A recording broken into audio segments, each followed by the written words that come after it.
Welcome,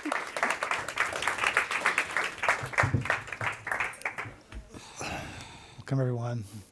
I'm Greg Dalton. In 2007, I went to the Arctic on a global warming expedition with scientists and journalists aboard an icebreaker. Experiencing climate change at the top of the world changed my life. And when I returned, I created Climate One as a project of the Commonwealth Club. For the last 12 years, I've been interviewing leaders about how burning fossil fuels changes all of the systems around us, our food system, our water system, our ecosystems, our lifestyles, and our economy. Climate changes everything. Today, we're discussing how to confront the dark reality of climate chaos and still find happiness in your daily life. Mark Coleman is a mindfulness and meditation teacher at Spirit Rock and many other locations around the world. He's author of Awaken the Wild, Mindfulness in Nature as a Path to Self-Discovery. His latest book is From Suffering to Peace, The True Promise of Mindfulness. Mica Estrada is associate professor at the Department of Social and Behavioral Sciences at UCSF. She holds a PhD in social psychology from Harvard and does research on social influence, identity, values, and well-being and other topics. Please welcome them to the Climate One stage. Welcome. Mark Coleman, you grew up in northern England, north of London, and then you came to the United States when you were 26 years old. So tell us about your connection to nature in those two phases of your life. Yeah, so I grew up in Newcastle, north on the Scottish border, and pretty rough working class culture. And my refuge was, we lived on the edge of farm fields, so my refuge was to go out and just crawl into especially when the wheat and the barley crops were high, and lie in the middle of the field and look up, and I felt like it was a beautiful, safe refuge. And that sort of, I look back at that time as like the happiest time of my life, just that sweet playing in nature. And then fast forward 10, 15 years, and I came to the States. And as beautiful as England is, it doesn't have the wildness and the wilderness that this land has. And something completely opened in me, the primal, vast, untamed lands and the beauty and the rawness of it. It both woke me up, and also from that point on, I started to take my meditation practice outside and doing retreats outside. And that was really where I wanted to spend most of my time. And last year, you were sitting in some mountaintops north of San Francisco on a ridge. I think you were doing some writing, and then smoke and fires came in. And you were also in the Rockies and the Alps. Tell us about that experience. So, being out there and then seeing this smoke from all these fires in the West. Yeah, well, the irony was I'd just been asked to write an article on meditation in nature, and I thought, well, the best place to write it is to go in nature. So I took my laptop at the top of a hill on the ridge in Marin County, which is north of San Francisco, and there's this howling Pacific wind coming in, which is very normal, cooled, foggy breeze, and it was very invigorating. And I was writing away, and then suddenly I started to look around in the valleys, and it started to fill up with smoke. And I thought, that's weird. I'm getting this fresh Pacific wind, but the smoke coming in, and suddenly the whole Bay Area is full of smoke. And I was mystified by that. And also it was just such a poignant moment of one going into nature for refuge and solace, and at the same time being reminded of the fires and the climate crisis. And what I found out was that the smoke was coming in from the fires from British Columbia being blown downstream into the Bay Area.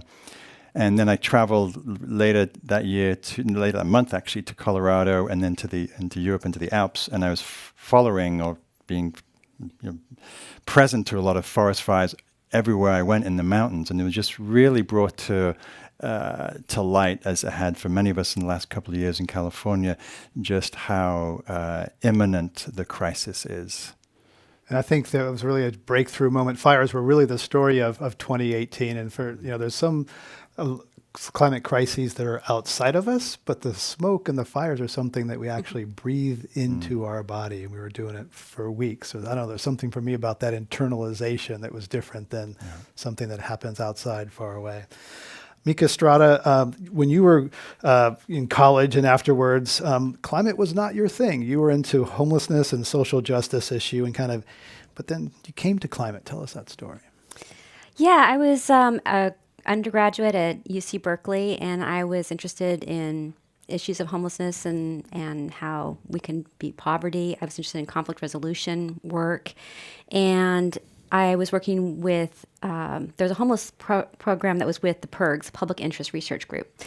And when I finished my degree, it turned out that the PIRGs had jobs. And so I took one and went to Boston and worked for the public interest research groups there and got thrust into environmental advocacy and learning about lobbying and all of that type of things.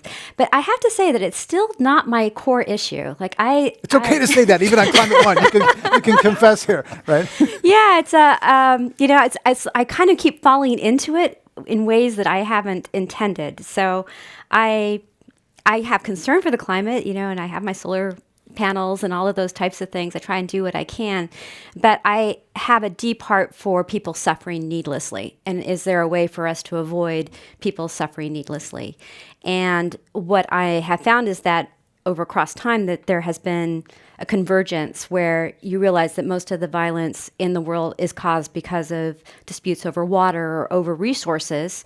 And the use of those resources are also contributing towards our climate change. And when the climate does change, when we have this disruption happening, the communities that are most impacted are the vulnerable populations. People who don't have air conditioners, who are living or working outside.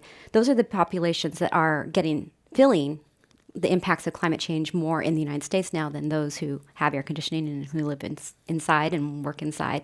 And in the world, that's also true. The vulnerable populations have lower socioeconomic status worldwide, and they're feeling the impacts.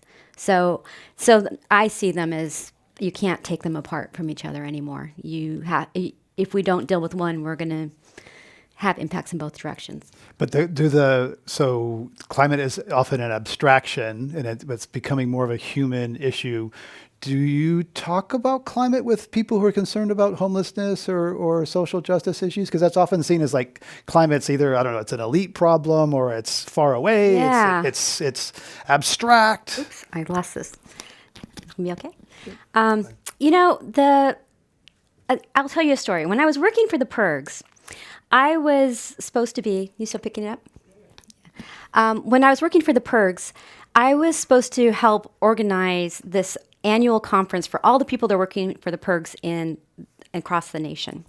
And this was in 1985, 86. And at that time, Cesar Chavez was starting to do some work where he was going to environmental groups, which were predominantly white, and he was trying to get them to support reducing pesticides because that was impacting the farm workers. And so my job was to get him there and to get him in the room. And I had met him a couple times because of my parents being involved in the United Farm Workers Movement. I'm a Latina, Mexican American, and we had been involved in that. So we're sitting outside, the room's filled with like 400 or 500 people, mostly all white. I would say, 99% white. And we're sitting outside and we started talking, and I was telling about my family, and he just looks up at me and he says, "What are we doing here? What are we doing here?" And I knew what he meant, like, what are we doing here, really? But I think that, it's really important for us to be This is a big problem. It's not going to be solved from one place and from one ethnic group. And in fact, I think the underrepresented groups, most of the underrepresented groups in the United States have a different relationship with nature. And I would say from my own background as a Latina, nature is something that we feel is a part of us. It's an extension of us. And to exploit it is to really be doing harm to ourselves. So I feel like this is an issue where I feel like the people of color in our nation right now have a unique voice and an opportunity to really solve some of these problems. And I actually believe that's where the solutions are going to come from. Let's ask Justin to maybe adjust that if you need to be, Sure. so you get more comfortable with that.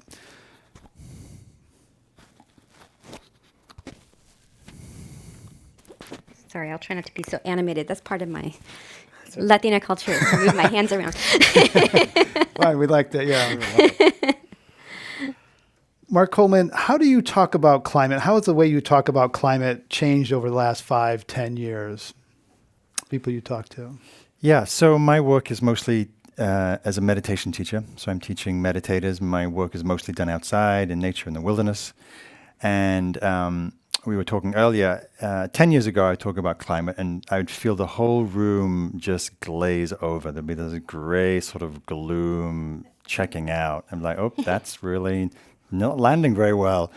And then 5 years ago, I was like, there's a little more interest. Now when I speak about it, people want to know. People want to engage. People want solutions. They want to process how to feel, how to navigate both personally, socially, community-wide. So for me, there's many different sort of doorways in. I try to speak about it as so my work is taking people out into nature, as you were saying, realizing we're not separate, that we are the earth, that polluting the air, the water, whatever, is harming ourselves.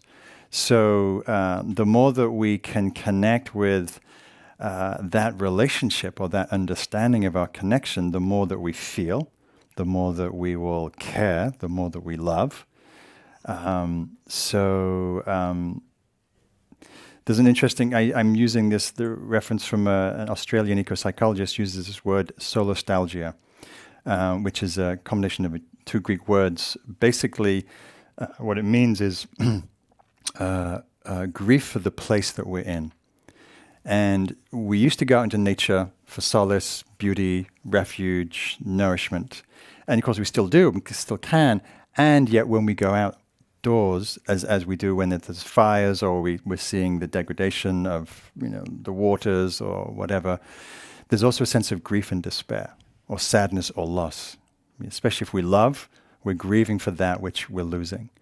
And so I speak about how to hold the personal pain of that, to feel it, to allow it, to notice both the love and the grief, and then also to listen for, well, what's the response? What arises in you in that loving connection that makes you want to act in a more effective way, both personally and also socially and politically? A few years ago, two women, feeling that they and their peers didn't have an outlet for their heavy feelings, founded the Good Grief Network. They've created a 10-step program inspired by Alcoholics Anonymous, groups of people coming together to talk about their fears and anxieties related to a world out of balance. We spoke to Amy Lewis Rao and Laura Schmidt about how their model can help people come out of the despair and process their climate anxiety. What I think we're seeing a lot of is a new level of despair from folks who are not sure what to do. And that can look like grief or depression. The problem of climate change is that we don't have a roadmap. We don't have a picture of what it looks like to get us out of this mess, and that terrifies many of us. We have a lot of parents come through our group who say they didn't really pay attention to these issues, and now that they have kids, they're worried that their kids' future is not going to look like what they thought it would, and it's causing an existential crisis, if you will. We have grandparents who come in. We have tired activists who have been working their whole lives to affect change, and realizing that climate change now maybe makes the work that they've been doing for their lifetime a moot point. We have people who are in careers right now and they're wondering if that's the best way to be spending their time, because if it's not completely trying to tackle these predicaments that are facing us, why are they showing up to their 9-to-5? Our 10-step program is scalable and anybody can bring it home to their community. The most basic aspect of this program is that it brings people together in a safe space to talk about our fears. And once we mention our fears in a public way, it doesn't have power over us anymore, or at least it has less power over us. We don't shy away from the hard stuff. We don't say don't cry. And it's so important to be feeling what's happening in the world and to wake up to that despair, and also not to be controlled by it. I can't even begin to express the amount of weight that's lifted off of our participants' shoulders when we give them permission that they solely don't have to save the world. Not only they don't have to, they can't. And that's so hard for so many of us to accept. We want to believe we can be the superhero that saves the world. And plenty of people will point to great leaders, and I always say yes, and they didn't do it alone.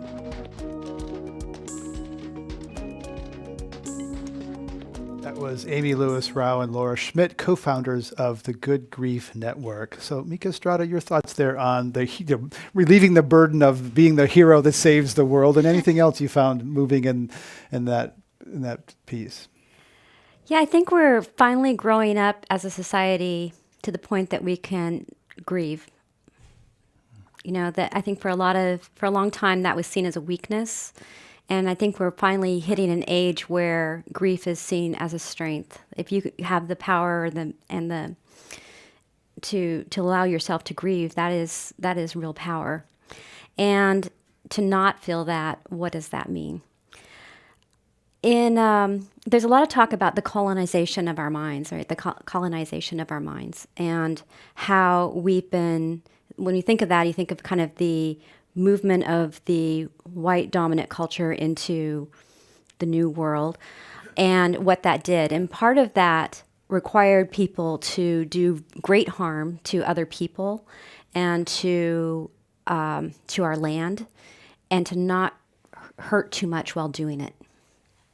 And in the process of that means to feel grief around that would be a weakness, right? If everybody who came over here and started doing all of that started feeling all the grief of what they were actually perpetrating, there would have been great cost to that. And so I think we have lived in a time when the dominant culture says, don't feel too much. And I do feel like we're finally growing up and saying, listen, real strength is being able to feel what we're feeling. And from there, from really feeling and taking it in and holding it in your heart and knowing that pain and letting it, then it can move through you.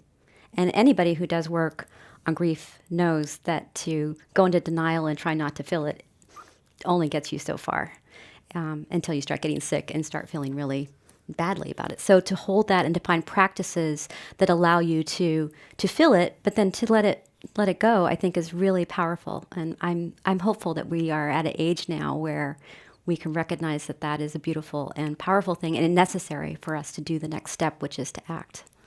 Mark Coleman, some of the 10 steps in that program were accept the severity, acknowledge that I am part of the solution, practice sitting with uncertainty, and honor my own mortality and the mortality of all. So your thoughts on those 10 points or anything else you heard from the Good Grief? Yeah, well, it was very touching. I think getting to the root of, going back to the conversation around grief and both accepting what is, right, accepting the reality of the crisis, which means educating ourselves. It means letting the impact of that be felt, whether it's grief, rage, despair, sadness, loss. One of my teachers, Joanna Macy, great environmental activist and teacher, she said the greatest risk to the planet is not what's happening, but the numbness in relationship to it. And so it's essential that we feel like there's barely a day goes by that I don't weep about something, whether it's the Amazon rainforest or anything else that I keep hearing and seeing. And allowing that feeling to move through, if we let it move, it flows and it actually it can transform into energy and into activation. If it locks, it becomes numbness, and we become inactive, and we're more likely to move into hopelessness and despair. So what I also loved about that video is that it showed the power of being together. Like one of the main paralysis people feel is I'm alone, it's too big, I can't do anything. And as soon as we come together in community, find allies, find networks, that's when we start to feel a sense of empowerment and a sense of possibility. And so I think that beautiful what they're doing, both in terms of honoring what's here, finding community support, and then also thinking about what's your personal process or movement to act. I think it's fantastic. I think we could all be doing some more of that. I think there's what a lot of people, we live in a culture of avoidance. Take a pill, watch a video, have a drink, because grief, Mica, I think people feel that if they touch it, they'll get swallowed up by it. And what I heard Mark just say is you touch it and it actually can move through you. So in climate, I think a lot of people are worried the climate's a downer, I'll get sucked into it. but is it possible? You said avoidance doesn't work. So is it possible to step into it and then it won't be forever? Please tell me yes. Yeah, my sweetheart often says that you don't climb out, you drop through it. He's a chaplain with hospice and palliative care, and I think that that's often true, that you don't climb out of your grief, you drop through and to a better place, I hope. And then pivot to action, because I can imagine some climate people listening to this. Okay, we know the problem. How can we solve it? How do you go through grief and get to action and solution? Or is that too simplistic? You know, they said it on the little video there about how people feel like they need to be the superhero and figure it all out, or that it's so big I can't fix it by myself. So then what? What do I do? And I think you have to kind of drop underneath it all and really think about, what are we here for? And for myself, I feel like I'm here to be the best self I can be, whoever I am, right? How do I lean into the best person I can be on this planet? And it's going to be different for each one of us that's here. And do we take the time? I think Mark's work really does this, is, do you take the time to really figure out who you are? What are your gifts? What were you brought here to do? And listen to that. And then how, using those gifts, do you respond to the challenge that's before you this day? And I think if we each did that, we would have a very different world. And by not addressing the grief, the despair, the heartache, we don't know where to turn. Where do we apply our energy and our love and our gifts if we're not aware of what needs help in our world? So that's what I think, in terms of from the research standpoint, yes, when you hear about something that is really despairing and really harmful and you feel fear, your cognition goes down, your breathing gets shallower. If you have this for prolonged periods of time, you will get all kinds of stress-related illnesses. I mean, there is huge consequences to not addressing things straight on in some way. So I don't know if that answers your question. But if you're not afraid, Mark Coleman, you're not paying attention. I mean, these fires. I mean, look at the Dorian, and I mean, ripping through the Bahamas. People, I mean, there's fear. How can you read the headlines and not be afraid? And yet, Mica's saying fear will paralyze us. So what do we do? Yeah. So I want to take a step back. So why are we grieving? Why do we care? We care because we love, right? We love this planet. We love this earth. We love all of the abundance and the beauty and the diversity and complexity. Because we love, we feel the pain, we feel the grief. The grief is a natural, healthy immune system response to a problem. So we're feeling the collective grief of a collective issue. And so grief is actually a natural, healthy step in that meeting that challenging situation. We don't, of course, stop there, but that does allow us to feel, process, and actually be more integrated in our action. Of course, we need to respond quickly and efficiently, but if we're lost and if we're reacting out of fear or anger, as you said, our prefrontal cortex goes offline when we're triggered in fight or flight. So the more that we take a step back, feel, grieve, notice what's happening, we're much more likely to come out with a clear and effective response that's also more sustainable. When we keep shoving and stuffing the grief and the anger and the rage, I've worked with activists for 20 years now, and a lot of environmental activists, and I meet a lot of burnt out environmental activists, partly because of the immensity of the problem, partly also because I think people haven't been trained how to also do the inner work, which I talk about as inner sustainability. We need both the outer and the inner sustainability, because this is a long-term marathon situation that we're in. It's not going to be solved in 10 years. Mm-hmm. So I remember David Roberts, who writes for Vox, one time, he took a sabbatical. He burned out, walked away, and he went away for some time, and now he's back strong, and definitely read his writing. Mica Estrada, shame and blame is often a common tactic in environmentalism and in our politics today. There's sort of these, shame mobs outrage mobs on social media, et cetera. And sometimes they can be very satisfying, let's admit it.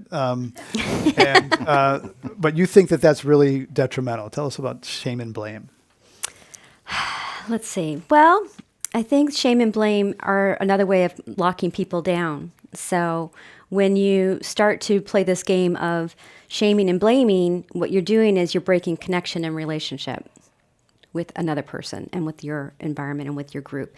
And as Mark said, one of the things that we have that helps when we're feeling fear, when we're feeling grief, when we're feeling these things is our social networks and our social connections.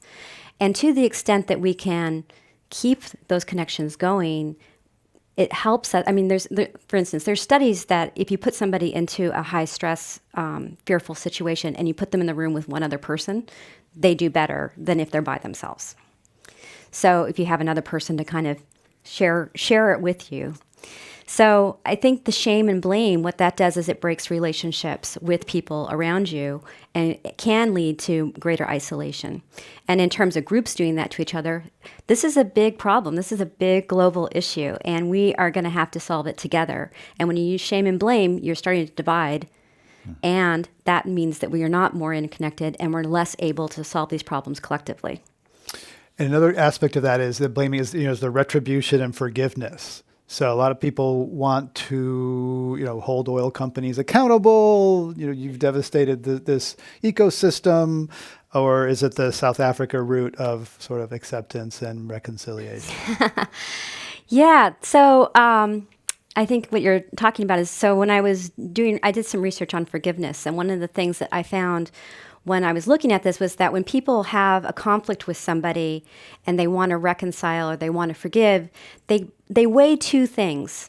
They weigh how important is it to keep the relationship going, and how important is it to be right or to get justice. And so if you can think of a situation where you wanted to forgive somebody and you didn't, you can think about, often people have the tension of like, should I keep this relationship going? And if I want to keep this relationship going, then I might not get the justified outcome that I want. Let's say they didn't pay me back the money they owed, or they didn't do something that I wanted that would make it right. If you're very justice oriented, you will deny the relationship in order to maintain your sense of justice. And if you think the relationship's really important, you will sometimes forego getting the justified outcome to maintain that relationship. So we weigh these things, I think, in our lives, and so when you seek retribution, you are saying, I don't want relationship. I'm going to choose, I need to be right more than I need to be in relationship with you. And the question is, in solving the climate issues that we have, what's going to serve us better? And is it going to be a relationship with each other, or is it going to be being right? And do social media relationships count? Yeah, I think they do. Absolutely. And it's hard. I'm terrible on Twitter. I got to admit it. Like, I go on Twitter and I'm just like, the worst self comes out in me. And I think that's because it's more anonymous. Sure. So the more anonymous it is, the more angry and hateful we can be. And we're not our best selves. And like I said earlier, I think we have to be our best selves to solve this problem. It's so big, and it requires us to be our best selves. If you're just joining us, we're talking about climate anxiety, how you can hold the gravity of the science and still get out of bed and enjoy your day. Our guests on the show today suggest going inward to get calm and then getting active. Mark Coleman is a mindfulness meditation teacher and author of Awaken the Wild. And Mica Estrada is a social psychologist and associate professor at the University of California, San Francisco. I'm Greg Dalton, and we're going to go to our lightning round. I just have some quick questions for you, beginning with Mark Coleman. What's the first thing that comes to your mind when I mention flight shaming? Shaming people for flying. Guilty. Well, I get shamed a lot. That's it. Mica Estrada, what comes to mind when I say empathy for workers in the fossil fuel industry? Our higher selves.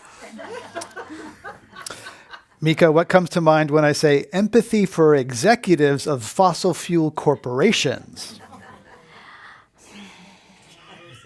Yeah, I think I'm still going to my higher self on Even that higher one. self. Even yeah. higher self, yeah. Mark Compassion. I feel badly. I feel badly for them, actually. Yeah. Because they are doing incredible harm, and at some level, I think they know it. Mark Coleman, what comes to mind when I say Charles Koch?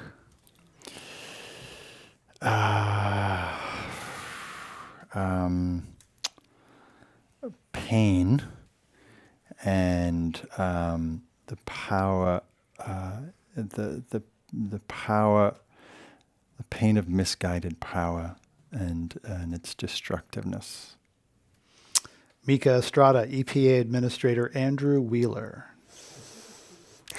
I can't say what came to mind first.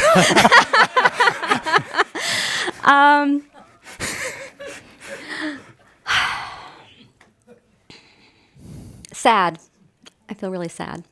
True or false, Mica Estrada, you sometimes fantasize about escaping climate chaos and finding a haven far away. About once a week, yeah, I want to just move to the woods and go away.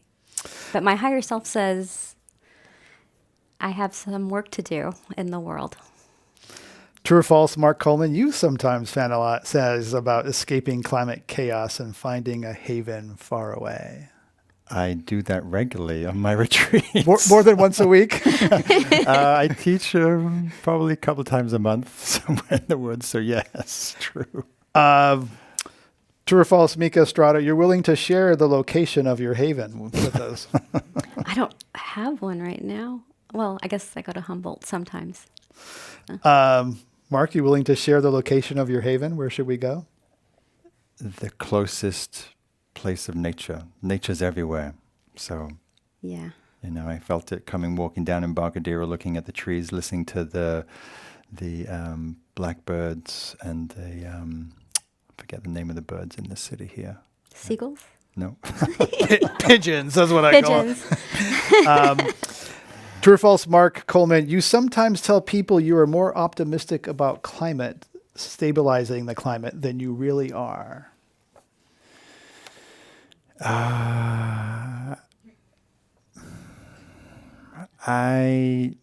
Yes and yes and.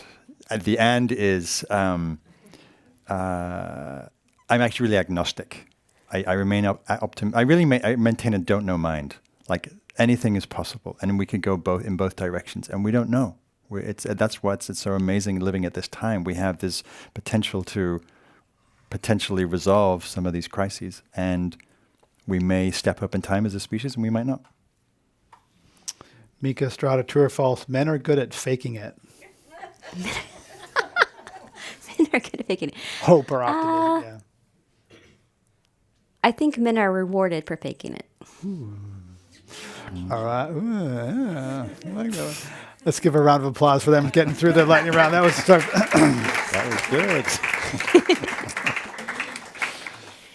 Mark Coleman, conservation, there's sort of a relationship to nature that we want it to be a certain way for us. I think about when a fire ripped through Yellowstone Park a couple decades ago, people were devastated because Yellowstone was black and ugly. It wasn't green like we wanted it to be for us. What are your thoughts about sort of wanting to have nature as we want it for us versus for some other reason? Sort of ego involved in conservation. Yeah. Like we want everything as we want it, like life and people and wealth and the earth. Yeah, for sure.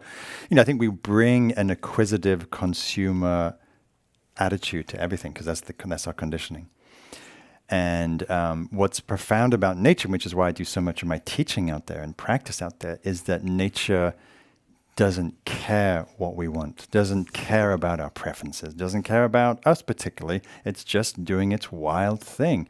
And so it's a great teacher in revealing to us our attachments, our preferences, our desires. And then it's asking us, that's all natural and human. And can we actually be present with it as it is and learn from it as it is? So for example, I was down in Big Sur a few years ago teaching, and the fires came right down to the creeks, down to the coast. And there's this beautiful redwood creek that was charred by the fire, wasn't destroyed because the redwoods are so old and so protected with the tannin in the box. But the whole valley was blackened, and then there was these amazing green emerald shoots coming out of the blackened barks. And of course I wanted to see a virgin redwood forest, but I was seeing fire and resilience. And so we think I'm going to be happy if I get what I want. Happiness comes from being able to be with what is and meet it and accept it and allow it. And when we can do that, like walking through a charred forest, as painful as that is, we can also actually appreciate what its gift is, or what it's teaching us, or what it's telling us. So I think it's not about the experience, it's about the attitude. I can have as a profound an experience in Embarcadero Park with some of these trees as I can on my fantasy, mountain escape in the Sierra Mountains, depending on the quality and state of my mind. So that's why the importance is of what we do with our mind, not just expect an experience to be a certain way, but actually it's what we bring to it that really allows any experience to be what it is. So does that acceptance lead to resignation and passivity? Yeah, well, that's the concern, right? Oh, I'm just going to accept, there's more fires, and there's the acidification in the oceans, and there's, whatever the data that we're reading. No, the acceptance is just acknowledging this is what's happening. This is true. It's about not sticking your head in the sand. It's about facing reality. It's about feeling your response to that, and then taking that data, the outer and the inner data, and then going, well, what's my response? What's needed? How can I serve? What's the most effective thing I can do with my time, energy, resources? So really, actually, the acceptance leads to clarity, because what we're suffering from now is, and we've been suffering from for centuries, is a lack of understanding about what's true. And so when we can bring that quality of acceptance, we can see it, understand it, get to know it, wrestle with it, grapple with it, and then go, okay, here's a possible path forward.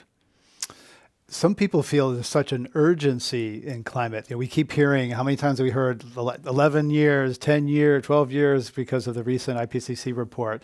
So how people, I think a lot of people concerned about climate feel that urgency and feel like we got to solve it fast. We got to go, let's go. Mm-hmm. So how can that be? And people might say, this mindfulness thing sounds good, but it just takes too long. Right.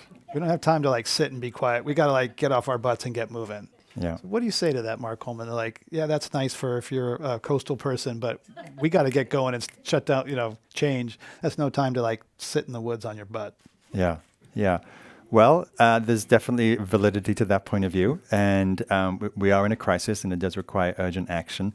And we don't have to go off to a cave for 10 years to meditate, to be mindful, to deal with that. We can take, 5 minutes. Like I often say, before a meeting, take a minute where you just get quiet. You just get clear about your intention. You take some breaths. You feel your body. It doesn't take long to actually get present. If we're just running on fear, panic, time scarcity drivenness, we don't think the best. The brain needs a little bit of space, a little bit of calm, a little bit of presence. And that doesn't require a lot of training. It requires taking a minute or 5 minutes, or walking outside, taking a walk around the block, feeling your breath.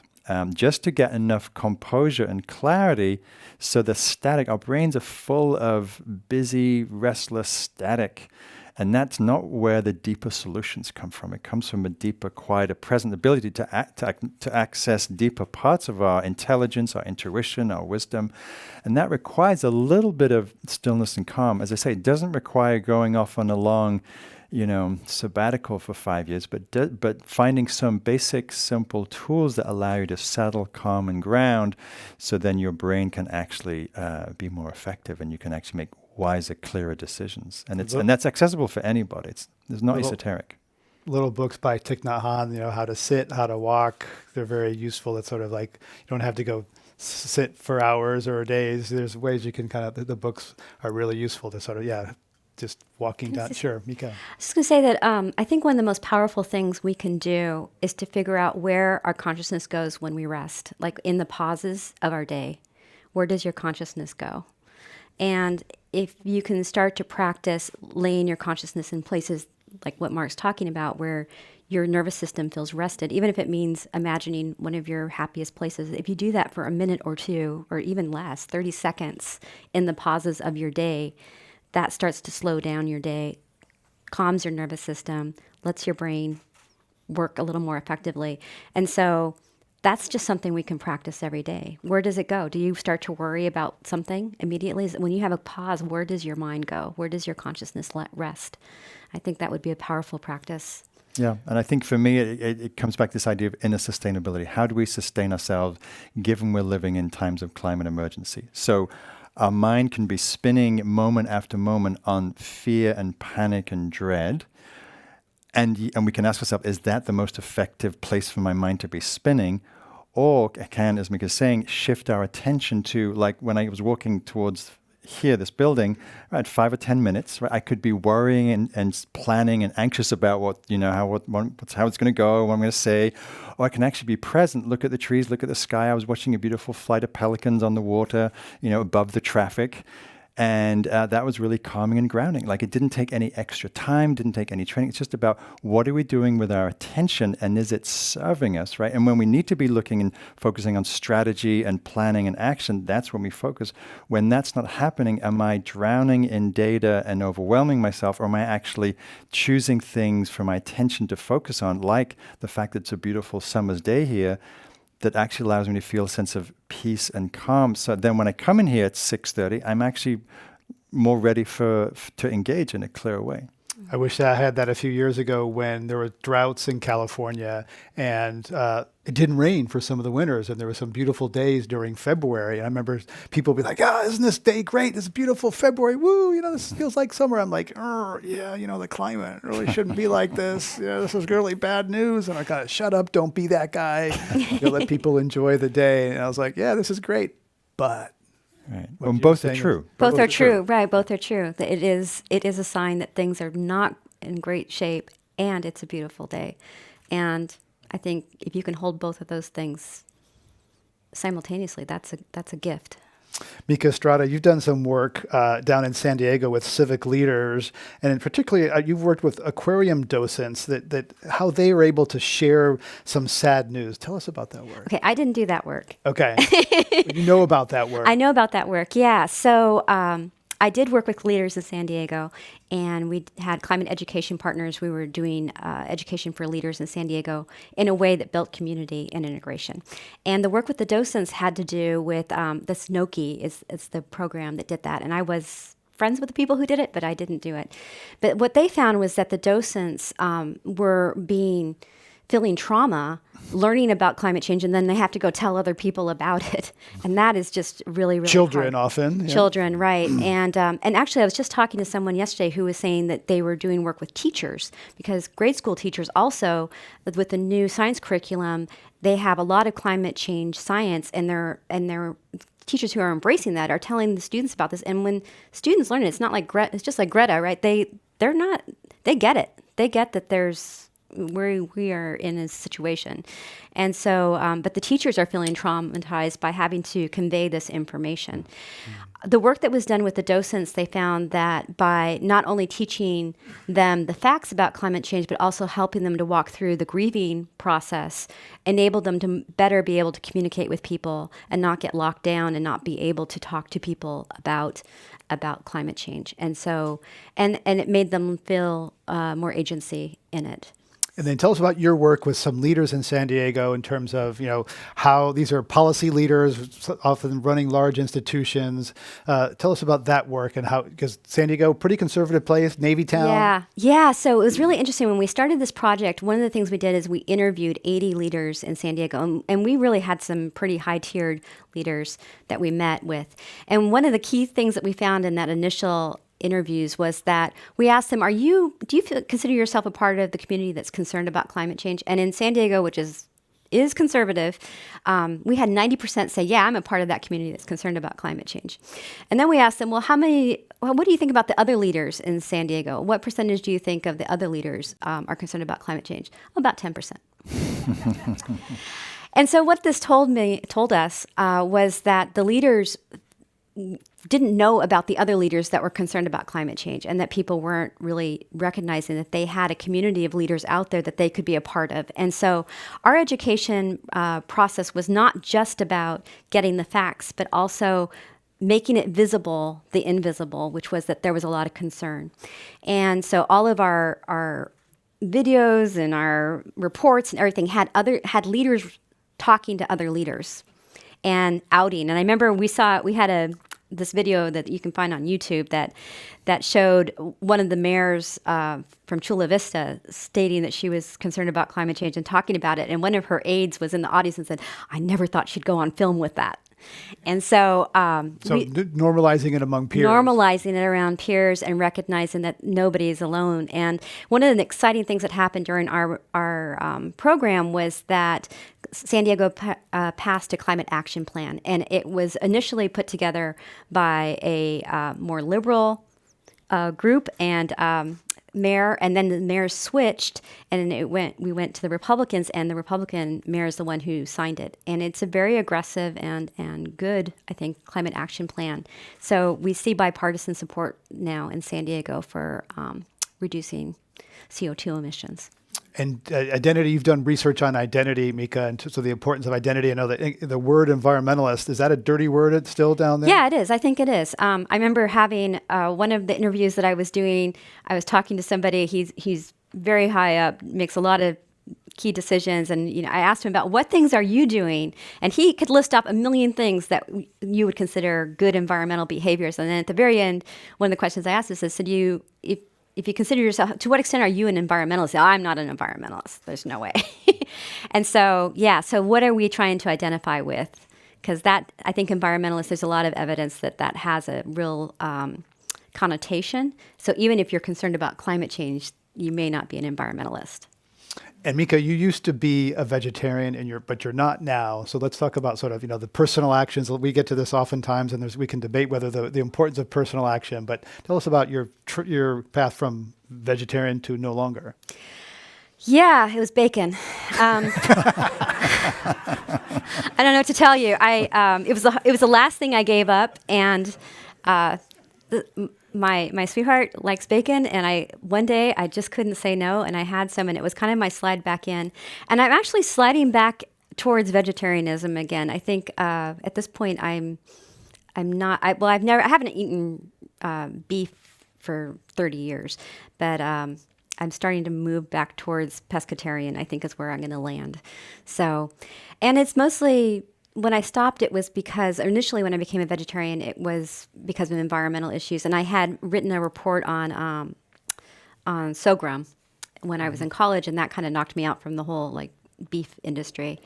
So I think we all do this, though. I mean, what you're bringing up is the issue of how do we stay in alignment with our values and what we think is really important, and what is the cost of not being in alignment, and how hard is it to stay in alignment. And for me, my sons, I have 3 sons, and they're teenagers, and now they're older, but they wanted meat, and I was eating by myself all the time. So, but I think as my youngest graduates this year, I can fly back into my vegetarianism. It'll be easier. Mark, how about you? I mean, obviously a lot of Buddhists are do no harm, vegetarians. Is that a requirement? Because there's kind of this debate in climate world about, how virtue competition, like purity competition and purity police, right? Yeah. No, it's same in the world I move in. So I basically try and do as plant-based diet as possible. My body likes meat. Just does. It functions better. I have friends who eat English after all. I'm English. Meat and veg is like the staple diet. And so I was vegetarian for 15, 17 years. I got really sick in India, and when I was traveling and studying in Asia a lot. And I found that I needed to eat meat. Then I went off it. So I'm really as plant-based as possible. And then when my body's craving something, I'll listen to that, because we also got to take care of this, right? Yeah. So, but I think given how much meat people eat in this country, for example, even if that was halved, there'd be it's like taking 7 million cars off the road or something. Yeah. So if we can just think about, do I actually really, I'm always amazed when I go to a buffet or, anywhere really, and there's just the choice is chicken, pork, and beef. And it's like we do it so unconsciously. So I think when we bring awareness, do I want it? Does my body actually want to eat this meat? What about, I was just teaching in Bhutan recently, and they were talking about, and it's mostly vegetarian culture, and they were saying, if I do eat meat, I have to be really unmindful. I have to be really unaware of what I'm doing, because if I really think about this as a chicken with a beautiful body of feathers, I'm not going to eat it. Yeah. So, I think we have to listen to our body, and we have to listen to the impact of any action that we do. we've been very separated from, like Michael Pollan's thing is, if you want to eat a chicken, cut its throat and cook Right. it, and Yes. and then Pluck it and and yeah. do it. David Wallace Wells is an author who wrote, a book recently that got a lot of attention. And when I interviewed him, Mark Coleman, he said, "Look, I didn't come to this through nature." Right? He wrote The Uninhabitable Earth. It was the first cover story in the New York Magazine. It got a lot of attention as really dark. He came to it through data. He said, "Look, I live in New York City. I'm not into nature. Not my thing." Data gets him excited, and so he came in through data. So is a connection with nature a requirement, or do you accept the fact that some people are just not going to have that nature connection? Requirement for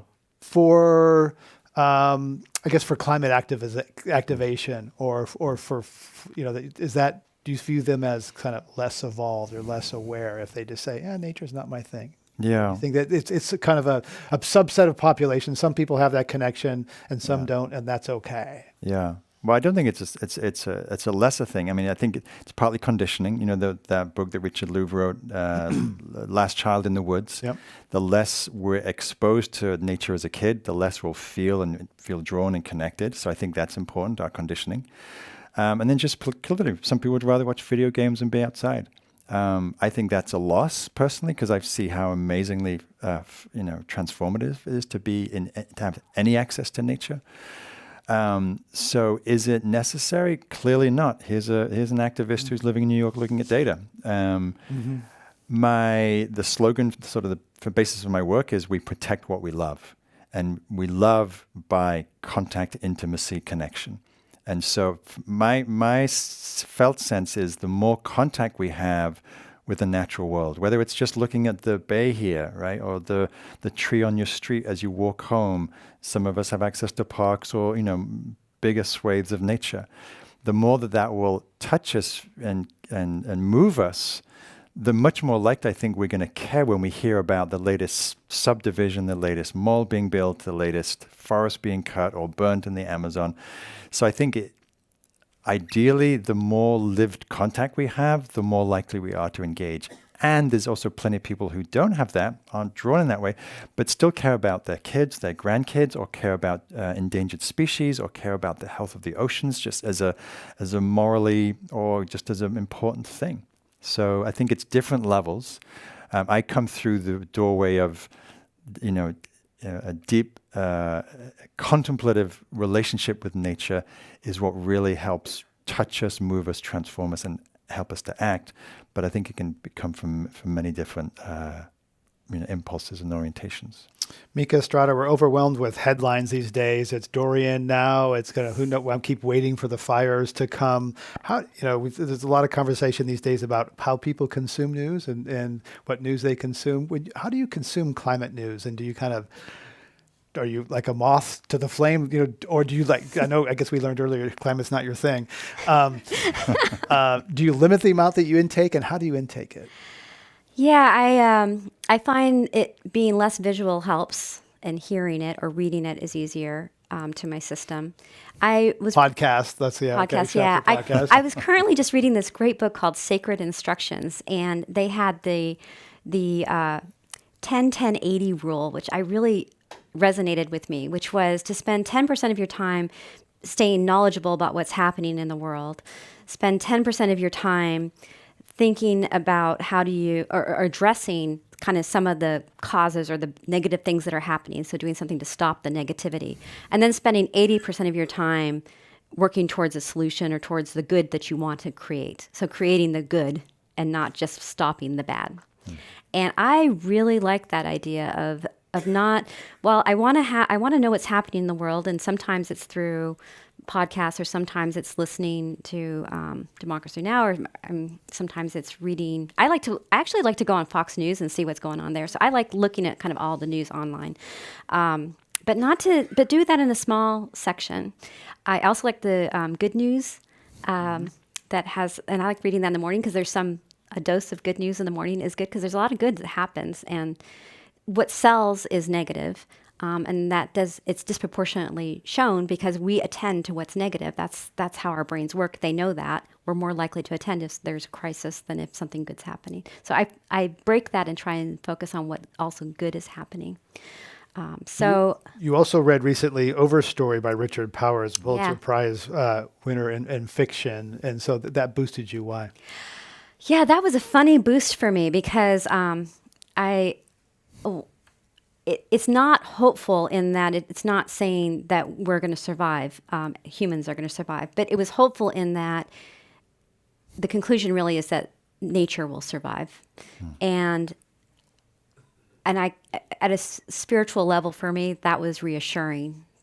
For me, to lose nature is oddly, that made me feel better to know that we weren't going to lose everything, even if we don't make it.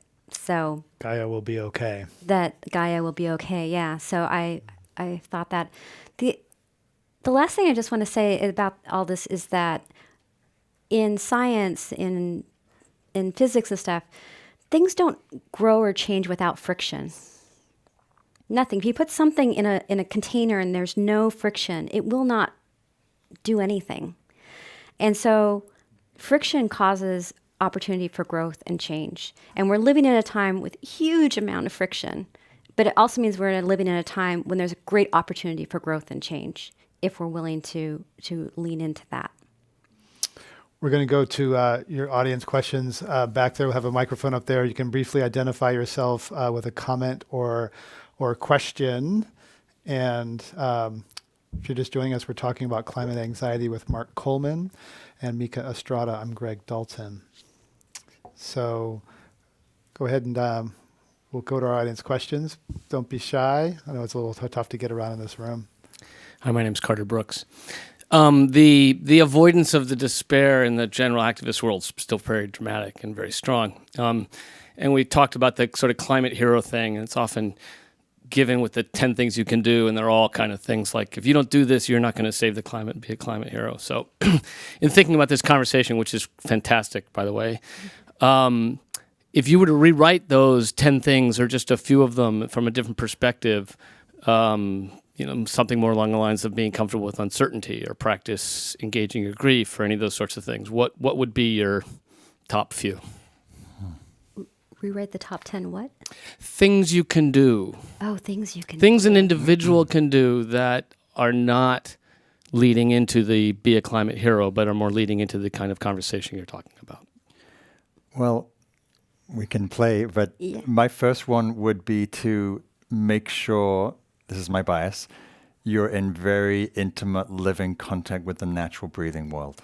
Like you're actually, that's what's fueling your care, your passion, your action, right? So I wouldn't stop there, obviously, but the first one would be to have that alive connection. The second one, and when I was just kind of, I want to echo one of Mica's comments, is focus on what positive, constructive action, movements, organizations, initiatives that are happening. There's so much, as you said, negative bias in the media, and there's so much amazing things happening.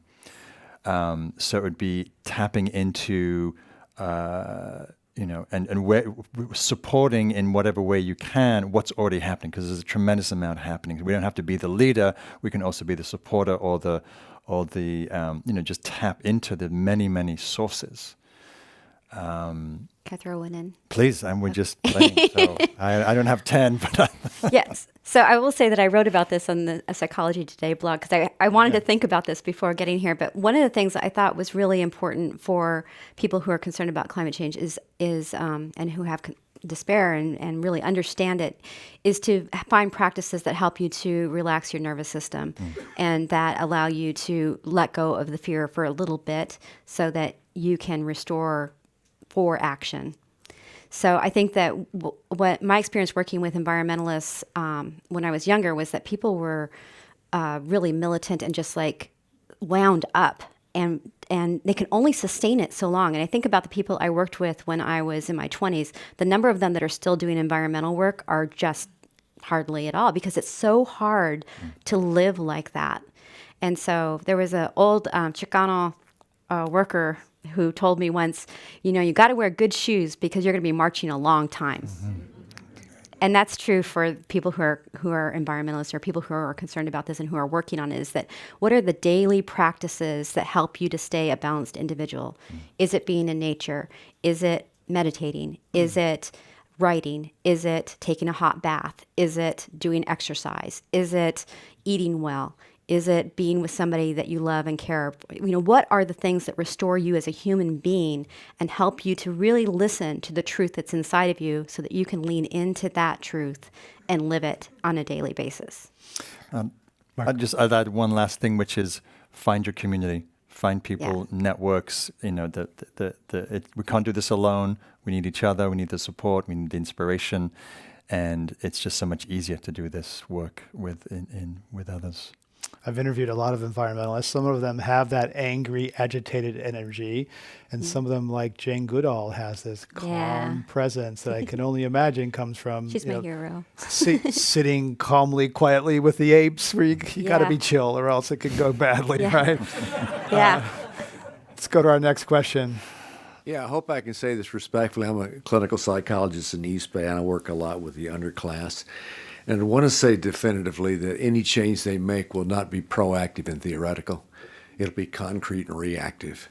And to them, a lot of what we're doing is kind of like sitting around a Prius singing Kumbaya. It's kind of like we're not touching the here and now very well. My question is, they apparently made some change in China because the rank and file, which I guess were agreeing, were saying, hey, we can't live with the air like this.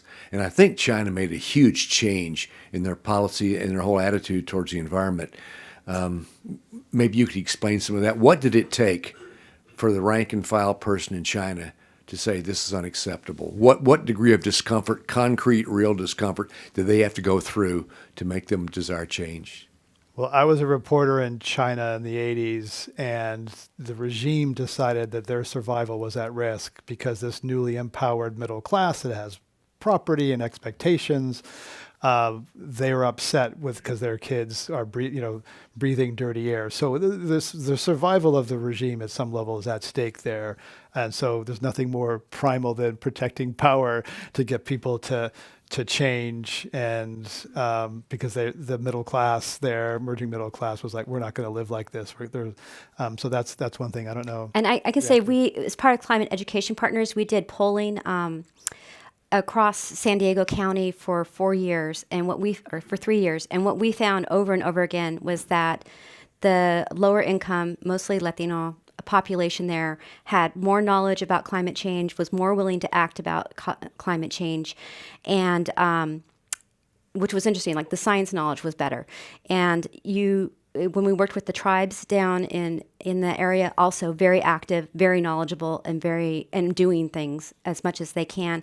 And there's been evidence of that across the nation in different communities where they've done work. So there's this perception that it's the educated class that knows the most and is doing the most. But I would say there is a lot of work going on they're not environmentalists, but they know about that. And I know in the Pacific Islands right now, there's tremendous amount of work going on trying to address the consequences of climate change. So I think that's why I kept saying, and that's why I said earlier that I think the African American community, the Latino community, Native American communities are actually going to lead. I think they're moving a lot faster. They know a lot more and are moving in ways. I recognize also, I grew up in an area that was challenged, and I recognize that a lot of people also in those communities have needs and things that they're trying to address immediately, like getting food and having a place to stay, and they don't have space and time for dealing with these things. But they often live closest to the sources. But they live closest to the source, and if you give them an opportunity, to do something, and I find a lot of people. I've been to several things where it's all minorities, they're mostly minorities, and there's action happening. Next question. Welcome to Climate One. Hi, I'm Lindsay. Thank you so much for the work that you both do. My question is, I would love a recommendation for a specific practice. I teach an environmental philosophy and justice class for high school students. And one of the activities that we do in class is students write an apology letter to the human or non-human entity of their choice. So it's they're really intense to read. They're really intense for students to write. So I've read apology letters to glaciers, to roadkill, to people whose homes are being washed away.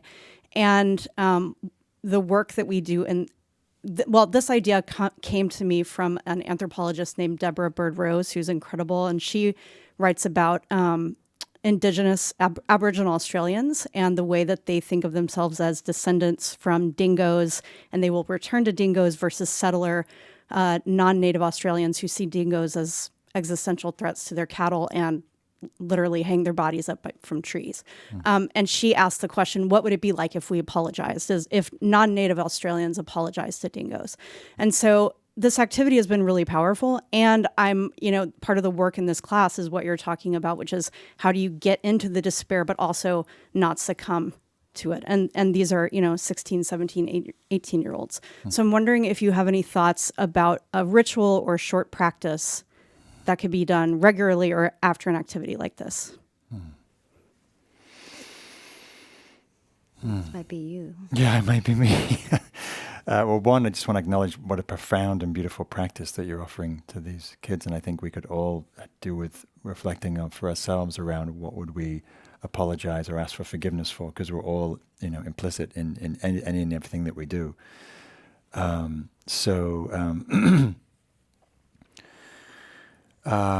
What comes to mind is compassion, some form of compassion practice, or some kind of. So there's the asking of forgiveness, which can bring up a lot of shame and guilt and maybe self-hatred. And so I would suggest some kind of self-compassion practice that's allowing them to meet the pain of what comes up, the pain that's triggered the pain, maybe feeling complicit. That allows them to hold that pain or sadness or loss or grief with some kindness, because it's very easy to go from acknowledging, say, complicity in actions, right, to then judging and hating, and that's not gonna. That just shuts us down in so many different ways. Doesn't lead to constructive action. So if we can actually hold the suffering of that with care and kindness, it's actually more likely to lead to positive outcome and action. But first we need to feel the pain of that, right? And have some practice to, sensing the body, sensing the heart, feeling what the emotion is, asking them to really attune, and also asking what's needed, what will serve this pain or this difficulty or this distress. So there's some sense of holding it and also some way to move with it. So and there's lots of great research around self-compassion and its efficacy. I'd point you to Kristen Neff's work, and she has lots of good practices, mindful self-compassion. Let's try to get in 2 more questions. Hi, my name's Carl Dans. I want to echo the previous praise. Thank you for doing what you're doing here. Mica Estrada, when you were talking about this tension between being right or being in a relationship, the big test case came up for me, which is Trump. And I feel like, in a way, a lot of us, I'll blame myself as well, kind of pigeonhole him. And we keep repeating things like, he said climate change was a hoax invented by the Chinese or whatever. And I feel like at some level we have to kind of release him from that and acknowledge that he's a human being, a very powerful one. And yet I struggle with that, to be perfectly honest. I just read a headline that Pete Buttigieg says he feels kind of sad or bad for the president, that he's kind of stuck in this weird lie about Dorian heading for Alabama, and that empathy aspect. I don't know if you can just comment on how do you approach this when it's somebody that Trump is a great example. There's a couple people that I can think of that really, when I think about them, I have to actually make a decision about who I want to be. And it's really less about them and more about myself. Do I allow this person to make me the kind of person who hates, or makes me the kind of person who talks and denies the dignity of somebody else? Is this person going to make me the kind of person who is hateful and angry? And how much power am I going to give to this person to define who I am? And when I stop and decide, this is who I want to be, And this person over here, no matter what they do, is not going to take that away from me. And I get that from Nelson Mandela and reading his work and just how many, many bad things happened to that man. And he chose who he was going to be anyway.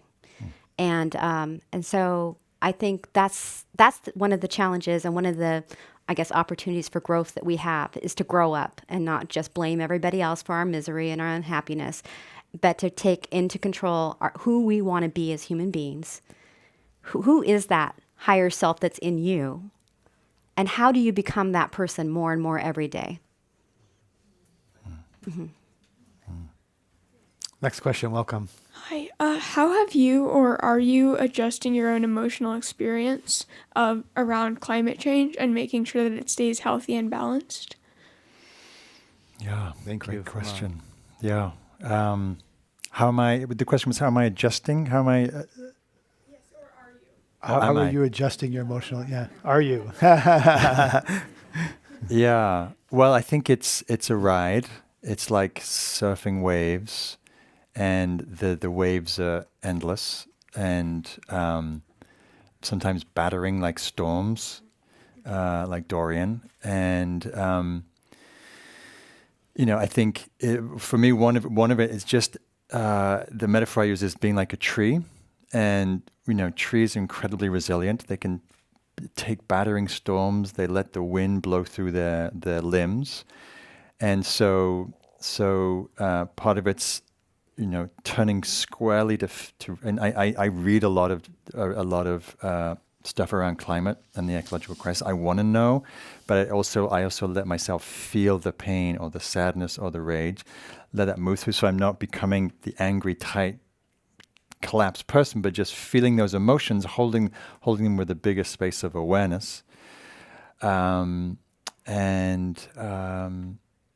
letting myself weep when that's necessary, letting myself feel enraged when that's necessary, and but also noticing what the source of that is. The source of that is love, is compassion, is care, and knowing that we can do better. So it's really holding all of it with as much space, feeling it, allowing it, letting it move through, and then also how I manage my emotions as I get outside. I find some place in nature that I love, and there's plenty around here, and wherever you live, even if it's downtown, there's a park, there's a tree, there's something that can nourish me, nurture me, make me feel the tenacity and the resilience and the beauty that's always available. Look up at the sky, at clouds, whatever it is, something to make sure that we're also both feeling the pain, but also noticing and taking in and being touched by what nourishes us, what loves us, what really supports us in feeling some sense of balance and connection and ease.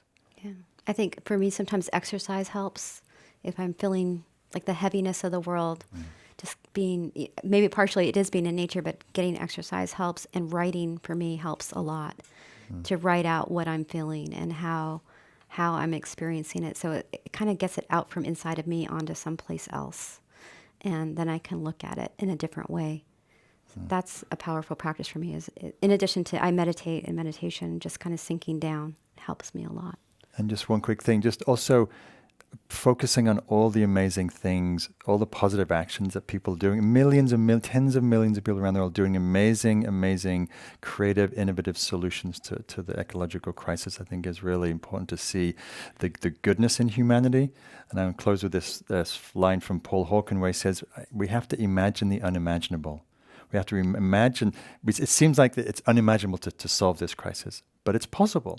And to put my mind into that, hold that possibility, not in naive, some sort of Pollyannish way, but like, oh no, we have the innate potential to solve and create and to resolve. And so putting my attention on possibility and all the amazing manifestations of that possibility that are happening right now, I think is really healthy for the psyche. We're going to end, after we close out the radio program, Mark will lead us for a mindful moment. If you'd like to say, this is not required. If you want to escape, there's wine outside. There's a receptions, snacks, and some drink ice it out mindfully. there. And also invite you to participate in our Let's Talk climate campaign. We have this on social media. Take a photo, share it, etc., just to get people talking about join the climate conversation. I get to sit up here with these fabulous luminaries, deep thinkers, but it's really the Climate One crew that makes this happen. So let's give them a round, the guys and ladies around the room.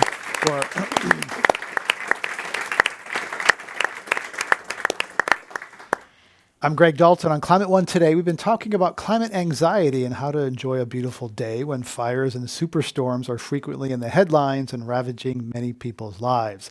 It is possible to hold that truth and also find joy and beauty still around us. My guests were Mark Coleman, mindfulness meditation teacher and author of Awaken the Wild, Mindfulness in Nature as a Path to Self-Discovery, and Mica Estrada, a social psychologist and associate professor at the University of California, San Francisco. Podcasts of this and other Climate One shows are available wherever you podcast. Please give us a rating or review. Help us get more people talking. Thanks for joining us. We'll see you next time, everybody.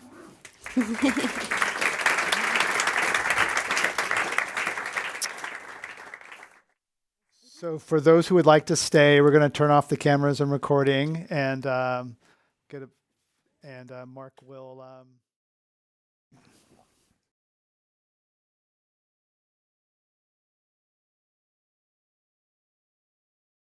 On the floor. And we'll just do this for, maybe 3 hours or something. No, that's 5 minutes. And really, it's just an example of, it doesn't take that long to arrive, to cultivate presence, awareness. Right? So either closing your eyes or just lowering your gaze and turning that attention inwards. And just, first of all, just simply noticing what's here.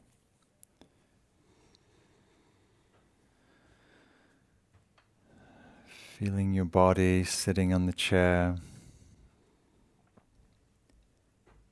Inviting your body to soften, to relax. Feel the support of the chair, your feet, the support of the earth.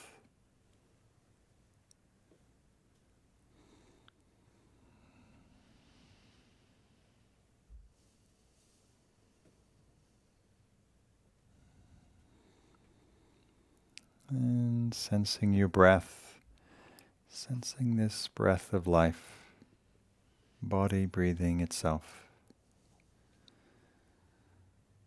The feeling, sensing each inhale, each exhale.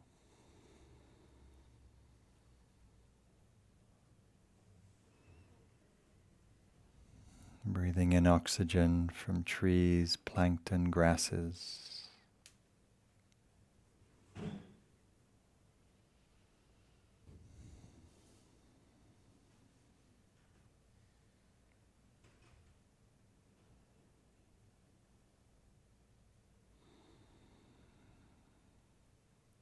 Breathing the same air we all breathe, connecting us with all breathing life, all photosynthesizing life.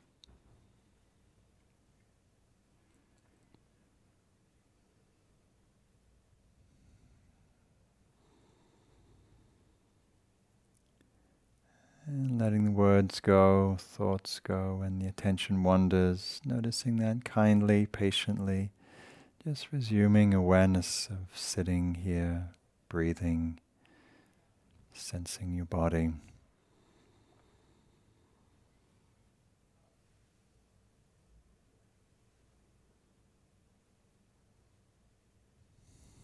Aware of the sounds.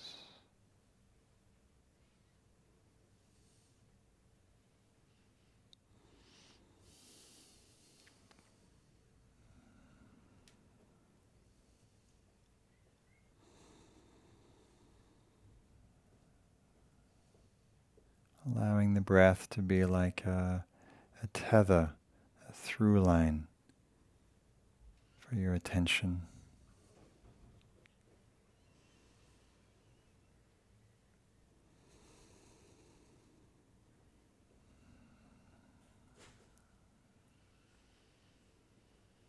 And sensing your heart, and just feeling the residue of this conversation, and just notice how you're feeling.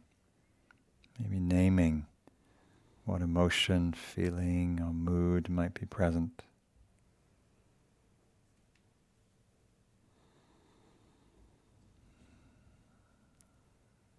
Noticing if it's possible simply to meet your experience as it is.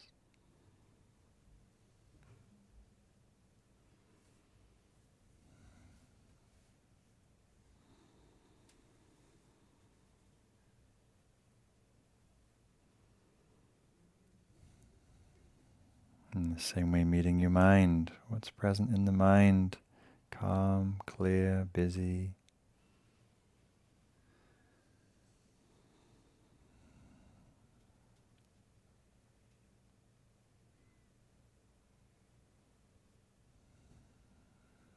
Always knowing the body and breath is an anchor, a place to ground and center, a refuge for awareness.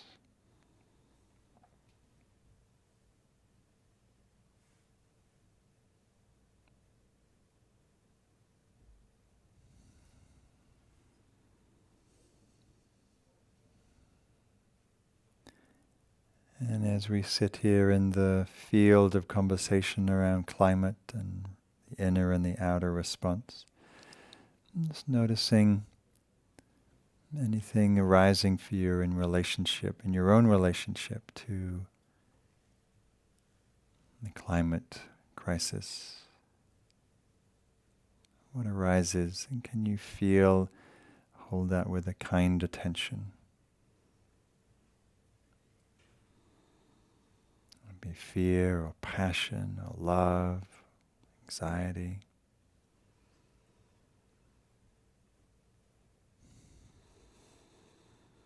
Sensing where you may feel that in the body.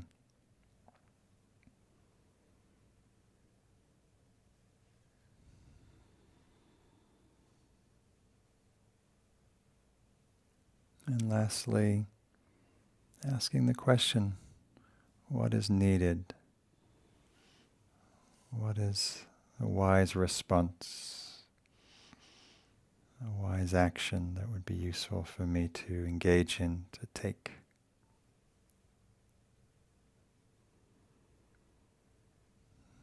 Or what inspires you to move, to act?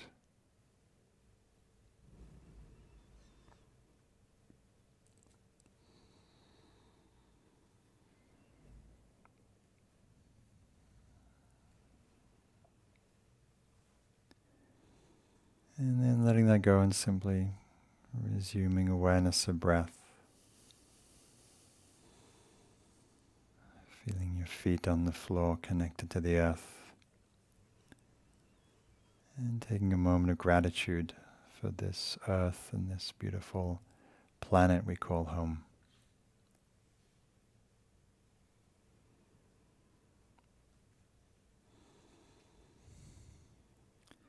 And when you're ready, you can open your eyes. Thank you. Thank you. Thanks for coming. You can join us Yes. outside for reception. Nice to see you.